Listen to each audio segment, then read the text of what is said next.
Some risk analysts are highlighting that the revised 2025 budget signals a clear fiscal road ahead. Finance Minister Enoch Godongwana has echoed the same sentiment, describing National Treasury's third attempt at tabling the latest fiscal framework as a learning curve for his office, the Government of National Unity and Parliament. Business reporter Ntokozo Khumalo has more details. Third time's the charm? Not exactly.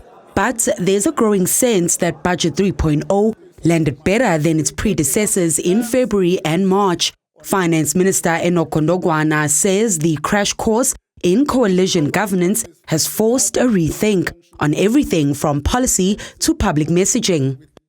In the budget, I made an assumption that it's business as usual, and only to find that I'm entered into a crash because it's no longer business as usual.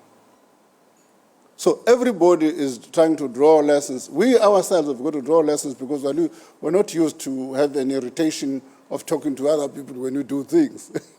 The executive director at the Center for Risk Analysis, Chris Hatting, says Budget 3.0 sends a more realistic signal of the work that needs to be done to realize substantial growth. It sends a signal to markets, to investors, but the South African government and National Treasury realize some of the domestic and global constraints on growth and investment.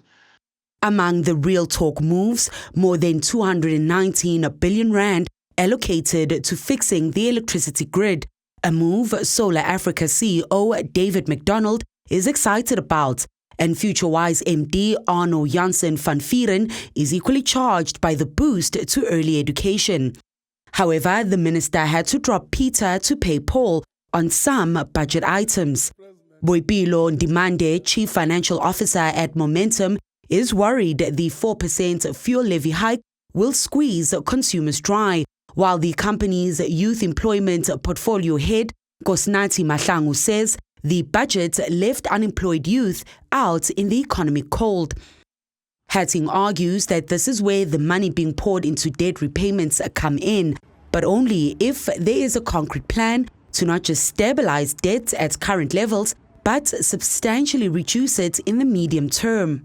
South Africa is in the fortunate position where we own a lot of our debt, so that does make us a little less exposed.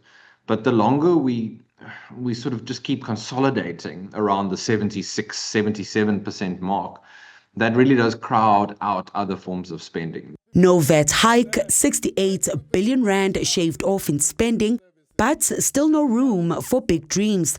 The pressure's on for Treasury to turn promises of reform into actual economic momentum.